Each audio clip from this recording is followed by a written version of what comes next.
بالخصوص حضرت اللہ حافظ قاری راحت صاحب اللہ، قاری ارشاد صاحب اللہ، محب گرامی حسن صاحب اللہ، حضرت حافظ قاری، حضرت والا اور تمام جڑے السلام علیکم ورحمۃ اللہ وبرکاتہ۔ تخلیق ہونا چاہیے باقی کا تخلیق ہو جاتا ہے۔ نحمده ونصلي ونسلم على رسول الكريم، أما بعد، قال الله تبارك وتعالى في القرآن المجيد والفرقان الحميد: إن الذين آمنوا وعملوا الصالحات سيجعل لهم الرحمن ودا،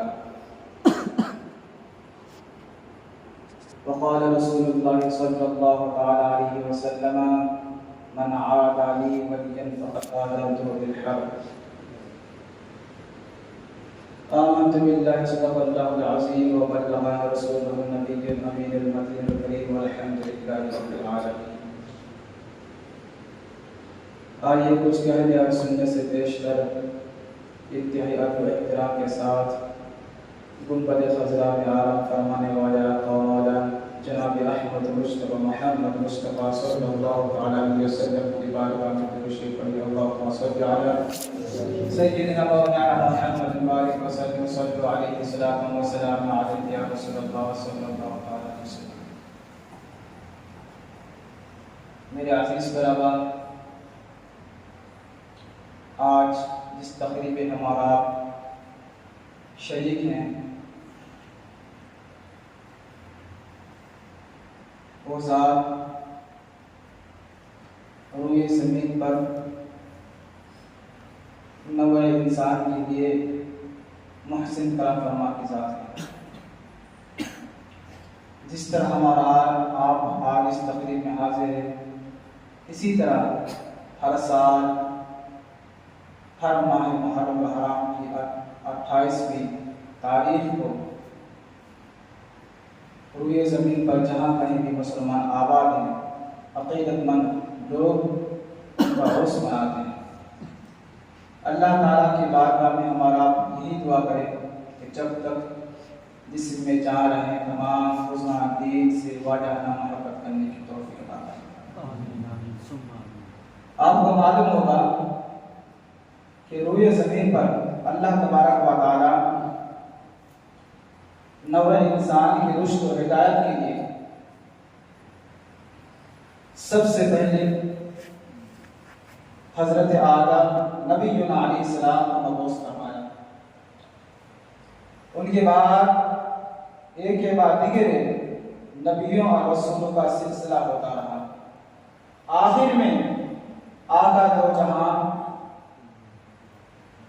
مالک سوجان سید الانبیاء حضرت محمد مصطفیٰ صلی اللہ علیہ وسلم کو مبعوث فرمایا۔ رسول پاک صلی اللہ علیہ وسلم کے بعثت سے پہلے اور نبیوں کے زمانے میں جن نبیوں کی بعثت ہوئی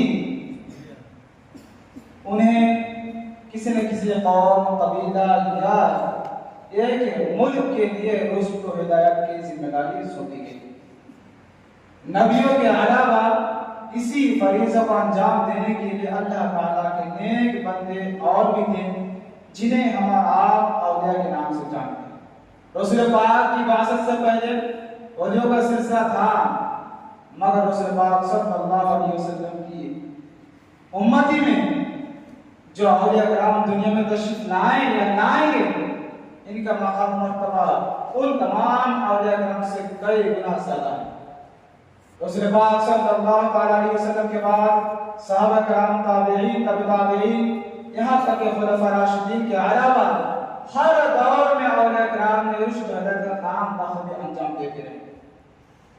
ان تمام اولیاء کرام میں سر فہرست سید الاولیاء، امام الاولیاء، غوث سمدانی، محبوب سبحانی، حضرت شیخ عبدالقادر جیلانی رضی اللہ عنہ کی زندگی میں جو کام انہوں نے خدمت کیے ہیں یہ آب زر سے لکھنے کے قابل ہے۔ یقیناً قیامت تک یہ سلسلہ اولیاء کرام کے ذریعے سے رشد و ہدایت کا کام لیا جاتا رہے گا۔ آپ کو معلوم ہوگا کہ ان اولیاء کرام میں دو ذات ایسی دنیا میں تشریف لائیں جنہیں انفرادی حیثیت حاصل تھی۔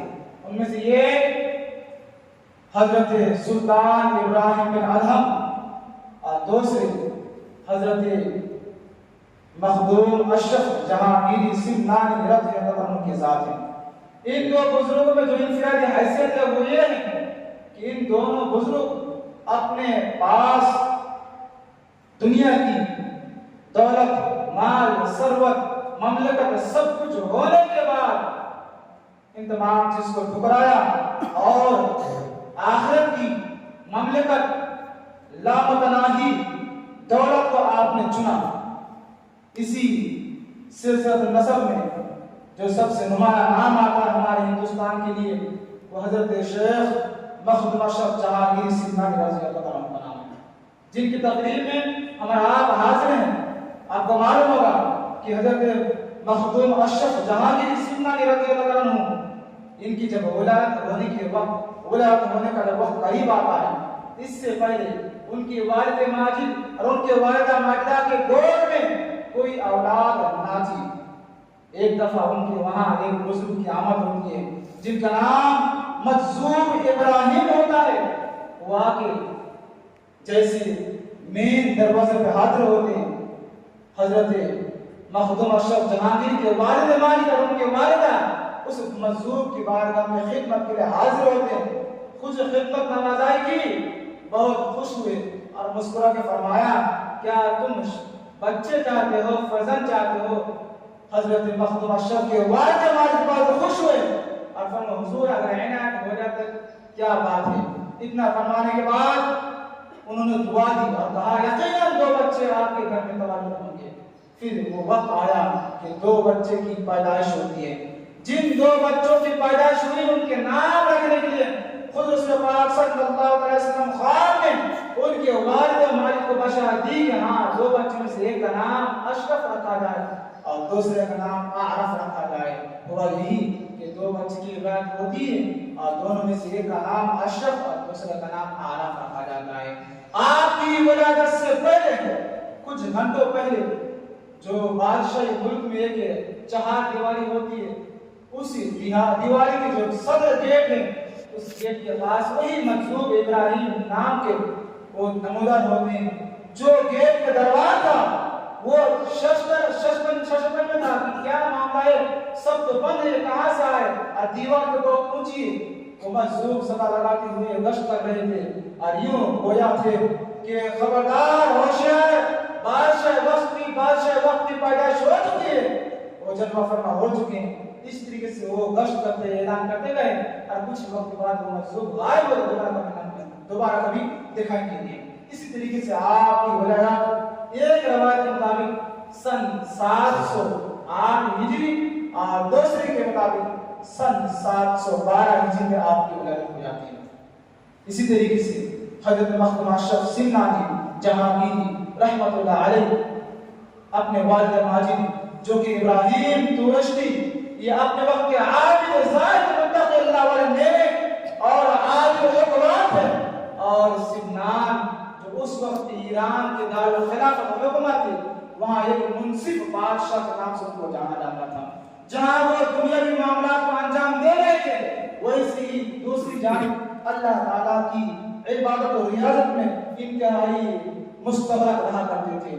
وقت یوں گزرتا گیا یہاں تک کہ آپ کی عمر جب 4 سال 4 ماہ 4 دن کے ہوئے تو آپ کو بسم اللہ خانی کے لیے اپنے وقت کے عابد زاہد آپ سب سے بڑے عالم حضرت عماد الدین تبریزی کی بارگاہ پیش کی کہ حضور اس پر جتاب دین و دنیا سے سرفراز فرمائیں۔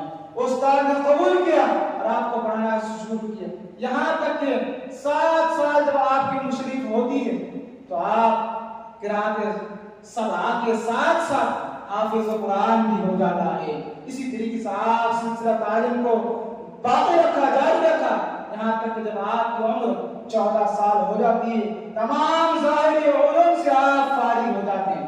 آپ کو معلوم ہونا چاہیے حضرت محبوب یزدانی، حضرت مخدوم اشرف سمنانی، یہ خاندان نسب کے اعتبار سے آل رسول تھے۔ ان کا 23ویں پشت میں 23 میں جا کے حضرت امام حسین عالی مقام تک جا پہنچتا ہے، یعنی 23ویں نمبر پہ امام حسین تک کی جائے کی نسب پہنچتا ہے۔ اسی طریقے سے آپ خاندان کے اعتبار سے آل رسول اور حسینی سید تھے۔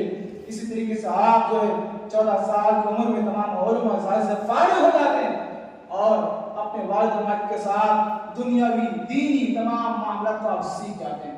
پھر وقت آتا ہے جب آپ کی عمر 15 سال ہوتی ہے، آپ کے والد ماجد حضرت ابراہیم رحمت اللہ علیہ کے وصال ہوتا ہے۔ تمام حکمران رعایا نے باتفاق آپ کو بادشاہ مقرر کیے، کہا حضور آپ یہ سلطنت اور بادشاہ کو آپ ہی سنبھالیے۔ حکمران کی آپ کے پاس ذمہ داری آئی، آپ بحسن خوبی اس سلطنت اور حکومت کو انجام دیتے رہے، یہاں تک کہ آپ نے والد ماجد کے عکس بن کر پوری خدمات توانائی سے کرتے رہے۔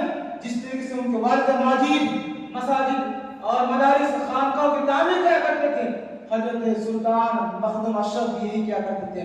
جس طرح ان کے والد ماجد غریب بے سہارا مساکین کی خدمت اور ان کی دیکھ بھال کیا کرتے تھے، ایسی ان کی دیکھ بھال کیا کرتے تھے۔ یہاں تک کہ جس طرح ان کے والد ماجد جنگ اور لشکر کشی کے معاملات میں باخود نفس نفیس شریک ہوا کرتے تھے، حضرت مخدوم اشرف بھی اپنے حکمرانی دور میں اس طرح سے آپ خدمت انجام دیتے رہے، یہاں تک کہ آپ کے دور سلطنت بہت ہی شان بان آرام کے ساتھ جاری رہا۔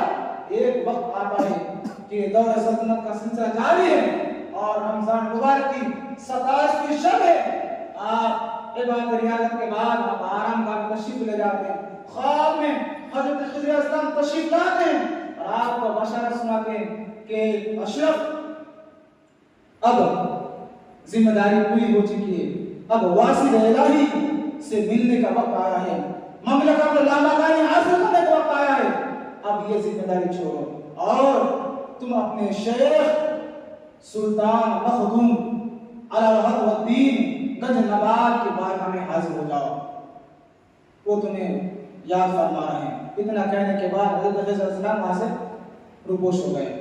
اس کے بعد صبح ہوتی حضرت مخدوم اشرف سمنانی جہانگیری، آپ نے یہ خلافت اور ذمہ داری حکمرانی اپنے بھائی عارف ان کے حوالے کی اور آپ روانہ ہونے کے لیے اپنے والدہ ماجدہ سے اجازت لینے کے لیے حاضر ہوئے۔ ان کی والدہ ماجدہ کہتی ہے بیٹے تم بادشاہ ہو، اگر تم تنہ تنہ نکلو گے لوگ بولیں کہ بادشاہ کہیں جا رہے ہیں بھاگ رہے ہیں، کہیں ایسا نہ ہو تو تم پر کوئی تہمت لگائیں، بہتر یہ کہ تم ایسے اسی انداز میں جاؤ تو لوگ دیکھ کے یہ کہیں کہ بادشاہ کسی ملک میں جا رہے ہیں۔ ہوا یوں کہ آپ اپنے ساتھ وزراء حکمران کے کچھ افراد اور سپاہیوں کو لے کے لشکر شام کے ساتھ سمنان سے روانہ ہوتے ہیں۔ جہاں تک سمنان حدود تھا وہاں تک تمام کو ساتھ رکھے، جیسے سمنان حدود ختم ہوتا ہے تمام رعایا وزراء حکمران اور جتنے سپاہی تھے سب کو واپس کیے اور کہا اب مجھے یہاں سے تنہا سفر کرنا ہے۔ اس طریقے سے آپ نے بخارا سمرقند سے ہوتے ہوئے ایک جگہ ہے اور شریف جو قدیم نام تھا دیوگھر، اور شریف آپ حاضر ہوتے ہیں۔ یہ اور شریف پاکستان میں فیصل آباد ضلع میں پڑتا ہے۔ کہاں پڑتا ہے؟ پاکستان کے پڑوسی ملک ہیں، وہاں فیصل آباد ایک ضلع ہے، وہاں پڑتا ہے اور شریف، اور اس شہر کا پورا نام تھا دیوگھر۔ وہیں کے بزرگ ہوا کرتے تھے حضرت سلطان جلال الدین بخاری، اور جہاں گشت یہ اس وقت کے بہت ہی جلال قدر عالم اور عالم سائر باطنی معاملات میں باکمال تھے، اس بزرگ کے بارگاہ میں حاضر ہوتے ہیں۔ جیسے بزرگ کے بارگاہ میں حاضر ہوتے ہیں وہ بزرگ بالکل بہت خوشی سے آپ کو احترام کے ساتھ کھڑے ہو جاتے ہیں اور استقبال کرتے فرماتے ہیں ایک مدت کے بعد بوئے طالب صادق اور سچے حق تلاش کی بو آ رہی ہے، دل کو خوشی ملی ہے۔ اس طریقے سے آپ نے ان کا استقبال کیا اور آپ کو بہت خاطر تواضع کی اور 3 دن تک ان کے بارگاہ میں آپ نے قیام فرمایا۔ 3 دن تک آپ ان کے بارے میں عبادت ریاضت میں مصروف رہے. آخر میں فرمایا کہ فرزند مبارک ہو، اس راہ میں نکل پڑے. اب تمہیں میرے بھائی عزیزم مخدوم علاء الدین گنج نبات تمہاری منتظر جلدی کرو، راستوں میں کوئی تکلیف نہ ہو. یہاں تک آپ وہاں سے نکل پڑتے ہیں. دھیرے دھیرے سفر آپ طے کرتے گئے، یہاں تک کہ دہلی پہنچتے ہیں. دہلی میں اس وقت کے بزرگ حضرت نظام الدین اولیاء ان کے بارے میں حاضر ہوتے ہیں. فرید الدین گنج شکر ان کے بارے میں حاضر ہوتے ہیں. ان تمام بزرگان سے فوج و برکت حاصل کرتے ہوئے آپ آگے بڑھتے ہیں. یہاں تک کہ جونپور ایک علاقہ ہے جو اتر پردیش میں پڑتا ہے، وہاں آپ حاضر ہوتے ہیں. وہاں جونپور دولت آباد شہر میں ایک بہت بڑے عالم دین قاضی علامہ شہاب الدین دولت آبادی ہوا کرتے تھے. ان کے بعد میں ان کے وہاں پہنچے قیام کے کچھ تک حضرت قاضی شہاب الدین اپنے وقت کے جنرل صدر عالم دین عالم ربانی اور واصل حق اور کشش والے بزرگ تھے. دیکھتے پہچان گئے کہ وہ اور نہیں بلکہ یہ واصل حق کی تلاش میں نکل پڑے ہیں. اور آپ ان کے وہاں حسن قیام کرنے کے بعد وہاں آپ کو خلافت اجازت ملی. وہاں سے پھر آپ روانہ ہوئے یہاں تک کہ بنگال میں ضلع مالدہ پنڈوا شریف میں آپ حاضر ہوتے ہیں. آپ شہر مالدہ کے پنڈوا شریف کے خانقاہ سے باہر ہیں. یہاں تک کہ ان کے بزرگ شیخ حضرت مخدوم علاء الدین والحق گنج نواب اپنے خانقاہ سے باہر تشریف لے آتے ہیں اور اپنے تمام مریدین و خلفاء کو لے جا کر وہ پالکی جس میں شادی کے لیے دولہا دلہن کو بیٹھاتے ہیں اس پالکی کو سجایا گیا اور باضابطہ خانقاہ سے باہر بالکل آبادی سے باہر راستے تک پہنچ جاتے ہیں. حضرت مخدوم جہانگیر اشرف جہانگیری وہاں پر سامنے تشریف لاتے ہیں. استغفار فرماتے ہیں. استغفار کرنے کے بعد خوش آمدید فرزند یہ کہنے کے بعد آپ کو پالکی میں بیٹھا کر اپنے خانقاہ میں لے آتے ہیں. آپ کو یاد رکھنا چاہیے حضرت سلطان مخدوم اشرف جہانگیری سلطانی رحمۃ اللہ علیہ یہ 14 سال کی عمر میں تمام علوم ظاہر سے فارغ ہو چکے تھے اور 15 سال کی عمر میں آپ نے سلطنت سنبھالی. اور 15 سال سے لے کر 25 سال تک بہت سے قومی سلطنت کے تمام معاملات کو آپ نے انجام دیا اور پھر وہاں سے سلطنت کو چھوڑ کر نکل پڑے اپنے مشتاق کی بارگاہ میں. آپ اپنے مشتاق کی بارگاہ میں مسلسل 4 سال تک آپ رہے اور رہنے کے بعد بہت ہی عبادت اور ریاضت مصروف رہے. ان کے پیر و مرشد حضرت مخدوم علاء الدین والحق گنج نواب لاہوری آپ کی بہت ہی خاص قلم فرمایا کرتے تھے. یہاں تک کہ آپ کو اسی وقت اپنے جبہ عنایت فرمائے عراق داخل کے خلافت کے جیسے جبہ آپ کو ان کو عنایت کے صافہ آپ کو سر پہ باندھا گیا فوراً حضرت مخدوم اشرف سنانی آپ نے اپنے پیر و مرشد کے شان میں ایک شعر آپ نے بیان فرمایا جس کا مفہوم یہ ہے کہ یہ اعلیٰ رحمت دین ہے جنہوں نے اسے بندہ پر سر پر صافہ اور جبہ سے نوازا ہے. یہاں تک کہ آپ اس کے بعد میں رہیں. آپ کو معلوم ہوگا کہ مالدہ یا بنگال یا بہار کے علاقوں میں لوگ بہت ہی پیار سے اور بہت ہی جو ہے چہیتے سے پانتا بھات کھاتے ہیں. یہ لذیذ غذا ناشتہ ہوا کرتا ہے کے لیے اور اس میں فائدہ ہے کہ پیٹ کے لیے کافی جو ہے نا وہ ٹھنڈک محسوس ہوتا ہے. جب آپ خان میں تشریف لے گئے تو سب سے پہلے آپ کو جو غذا پیش کی گئی وہ پانتا بھات پیش کیا جاتا.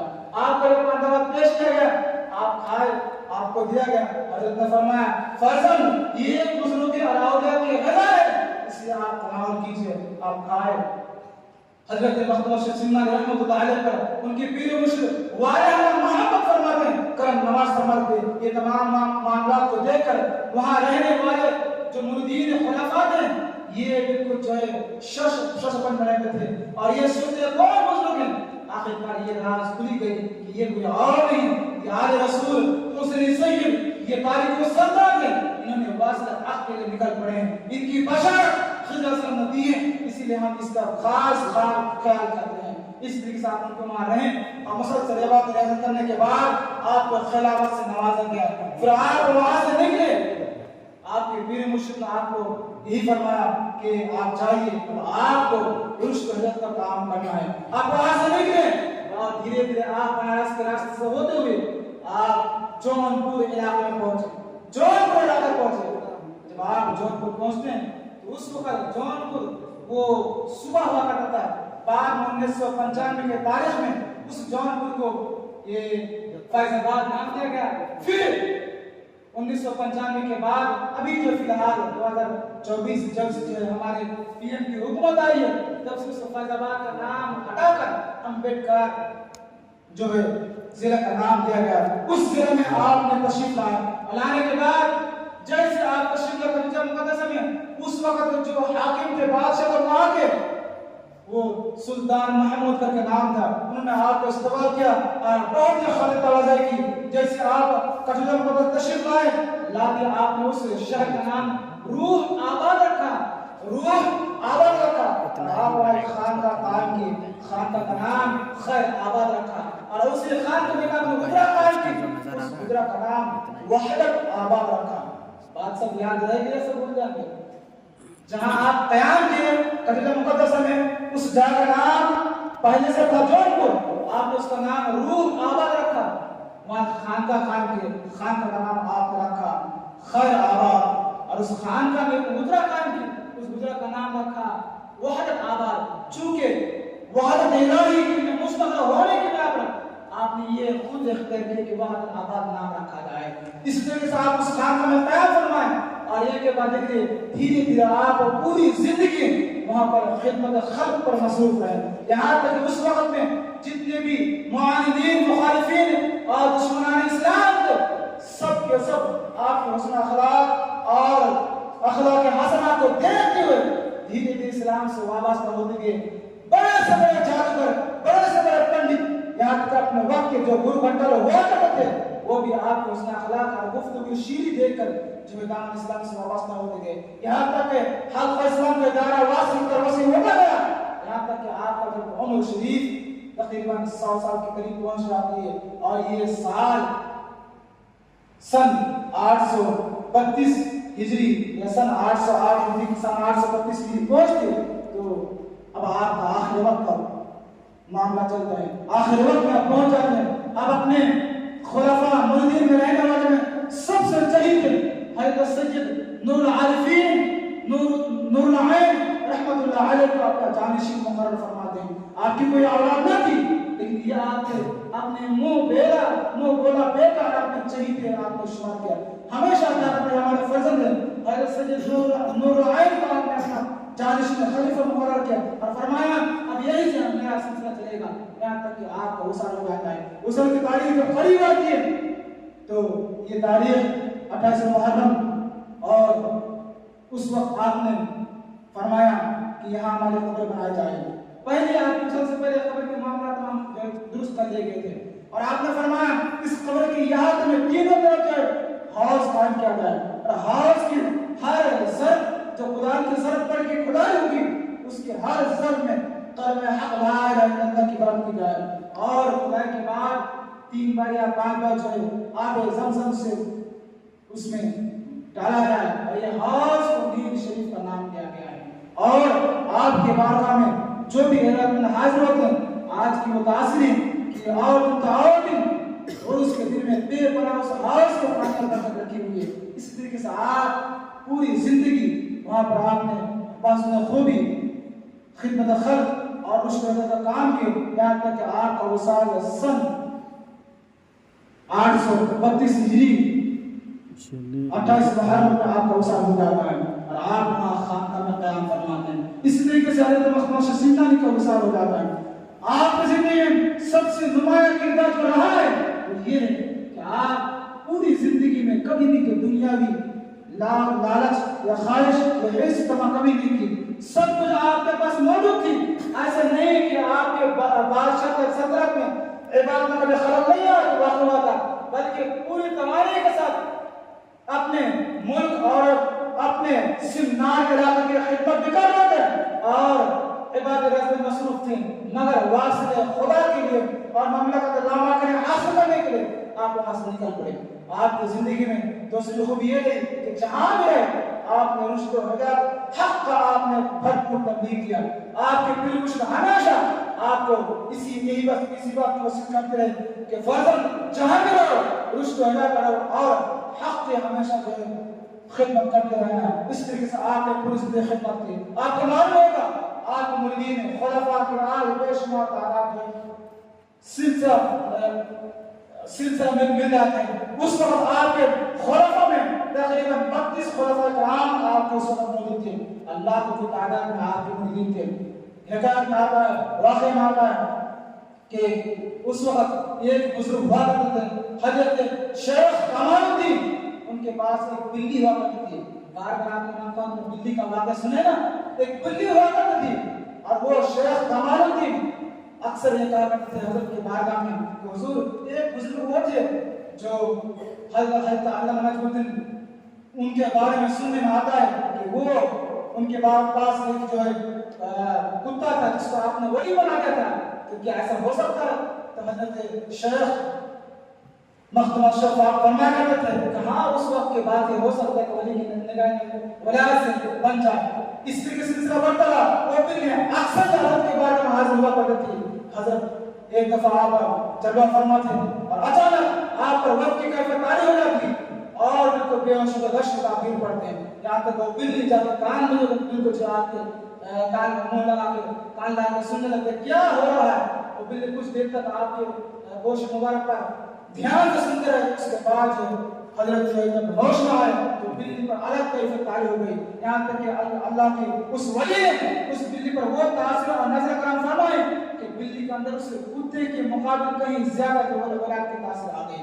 یہاں تک اس بلی کے اندر یہ خوبی تھی جب بھی آپ کے بارگاہ میں کوئی بھی مہمان آتا یا کوئی بھی باہر سے آنے والا ہوتا تو ان کی کھانے کے لیے, ان کی مہمان نوازی کے لیے کتنے افراد آ رہے ہیں, درویشوں کی تعداد ہے, اس کی تعداد بول دیا کرتے تھے. ہوا یوں کہ جب تک کوئی درویش یا مرید یا کوئی بھی قیام کے لیے آتا وہ تعداد بتاتے. اس طریقے سے ایک دفعہ کا واقعہ کہ کچھ افراد درویش کے آئے اور آنے کے بعد جیسے بلی کو خبر ہے کہ آ رہے ہیں فوراً جو باورچی جا کر اپنا خبر کی کہ ہاں اتنے تعداد میں آ رہے ہیں. جیسے وہ کھانا تیار ہو گیا, ہونے کے بعد دسترخوان لگا گیا, جتنی تعداد کی گواہی تھی اتنے لوگوں کا کھانا بنایا گیا, لیکن تعداد سے کہیں یہ کہ زیادہ وہاں پر موجود تھا.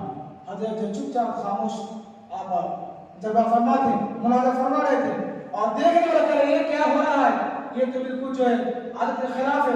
حضرت نے فرمایا کہ بلی کبھی بھی اپنے عادت کے خلاف کبھی کچھ نہیں کرتا, اس میں کچھ نہ کچھ معاملہ ہے. یہاں تک وہ بلی سامنے آئی اور گشت کرتے رہی. اس کے بعد جو شخص مشکوک تھا اس کی گود میں جا کر پیشاب کر دیا. جیسے بلی نے پیشاب کیا حضرت نے فرمایا بتاؤ تم کون ہو. وہ شخص اتحادیہ تھا.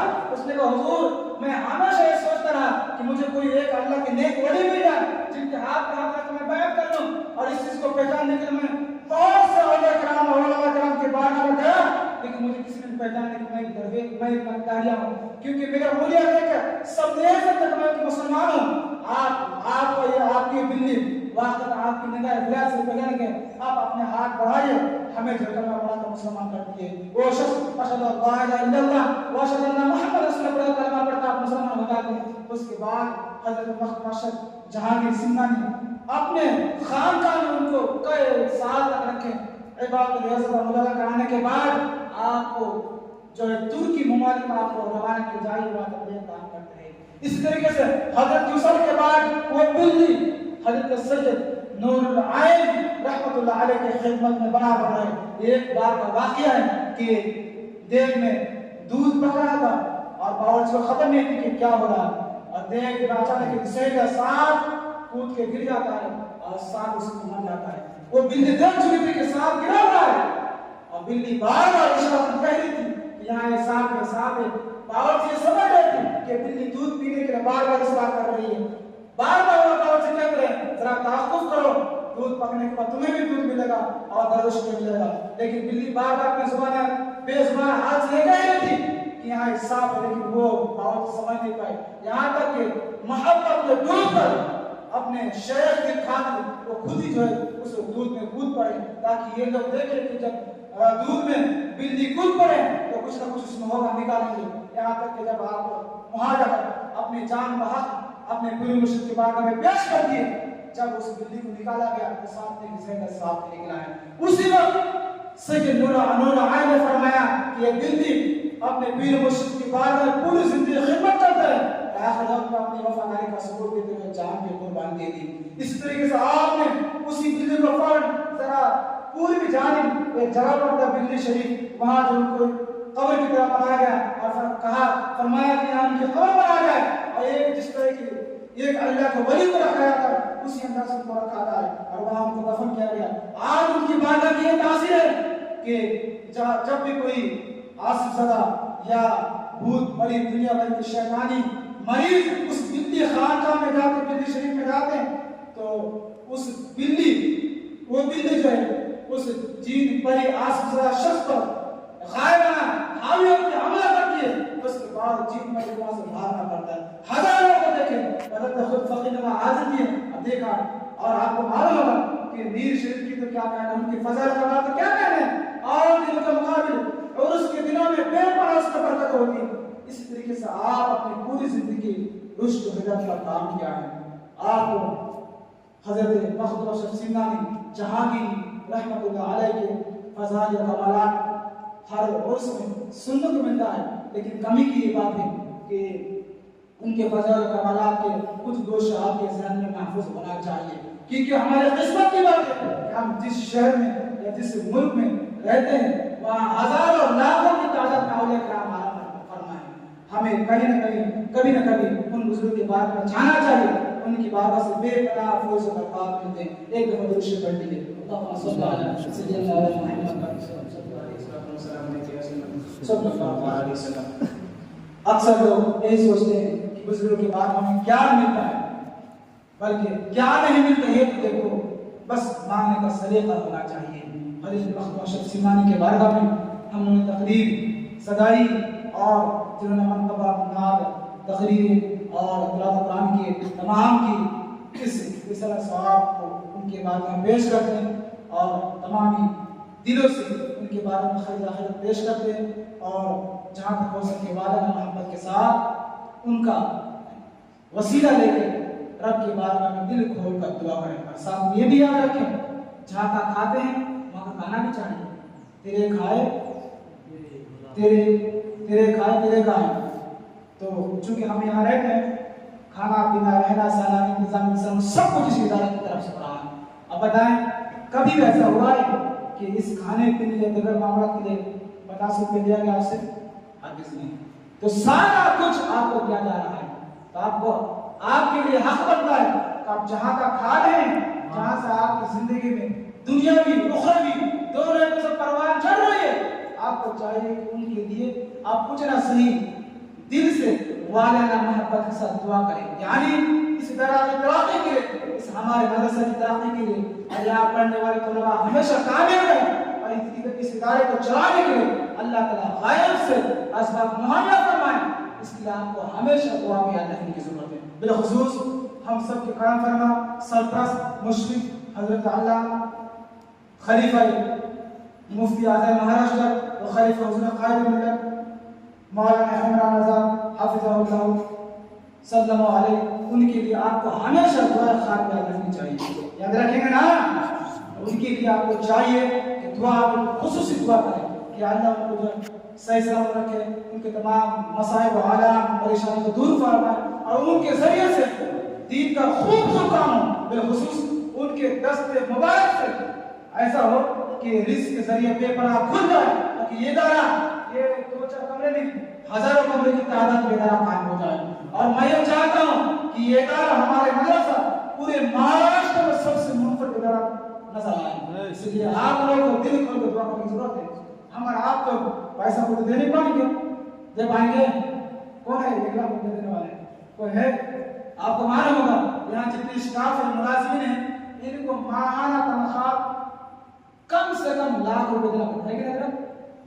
1 لاکھ کے قریب سے تنخواہ دینی پڑتی ہے.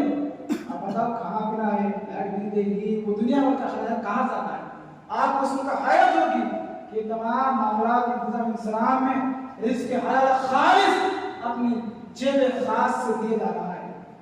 آپ کو کہیں دوسرا ادارہ نہیں ملے گا. اس طریقے سے اکثر بہت ادارے ہیں ہم لوگ جہاں پڑھے ہیں جہاں پڑھائے ہیں وہاں جو ہے انتظام اسلام خالص جب سے نہیں ہوتا ہے وہاں چندے پر ہوتا ہے چندہ بند ادارہ بند اور یہاں کیا خالص جیب سے کیا جانا ہے. اس لیے آپ کو ہمیشہ ہر دعا میں یاد رکھنے کی ضرورت ہے. اللہ کی بارگاہ میں دعائیں بالخصوص ہمارے کرم فرما بانی محترم اس ادارے اور مدرسے کے طلباء کو حضور مخدوم سنگانی رحمت اللہ علیہ کی فوز و برکات سے خوب مالا مال ہونے کی توفیق عطا فرمائیں.